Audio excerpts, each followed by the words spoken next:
Daily Urdu وظائف کے پیارے دوستوں، میرے پیارے بھائیوں اور میری بہنوں، آج میں آپ کو محبت کا ایسا مجرد وظیفہ بتاؤں گا جو کہ آپ نے اپنے محبوب کا تصور کرتے ہوئے پڑھنا ہے اور صرف 79 مرتبہ 79 بار پڑھنا ہے۔ اتنی بار پڑھنے سے انشاءاللہ آپ کا محبوب آپ کے قبضے میں آ جائے گا، آپ کی مٹھی میں آ جائے گا، آپ کی ہر بات مانے گا۔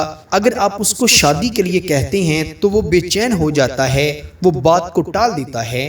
تو آپ یقین کریں، اس وظیفے کو کرنے کے بعد محبوب خود اپنے گھر والوں کو آپ کے گھر بھیجے گا رشتے کے لیے۔ میرے دوستو، آپ نے اس وظیفے کو رات کے وقت باوضو ہو کر پڑھنا ہے، محبوب کا تصور کرتے ہوئے پڑھنا ہے۔ انشاءاللہ جب آپ یہ وظیفہ پڑھیں گے تو آپ کے دل کو اتنا اطمینان مل جائے گا، سکون مل جائے گا، جو کہ اس چیز کی علامت ہوگی کہ وظیفے نے اثر کر دیا ہے، محبوب آپ کی قبضے میں، آپ کی گرفت میں آ رہا ہے۔ آپ یاد رکھیے گا، باوضو ہو کر پھر یہ وظیفہ پڑھیے گا۔ خواتین اپنے خاص دنوں میں اس وظیفے کو نہیں پڑھ سکتی، پاک صاف ہو کر یہ وظیفہ پڑھنا ہے۔ آپ نے اپنے دائیں ہاتھ کا انگوٹھا اپنے بائیں ہاتھ کی نبض پر رکھ لینا ہے۔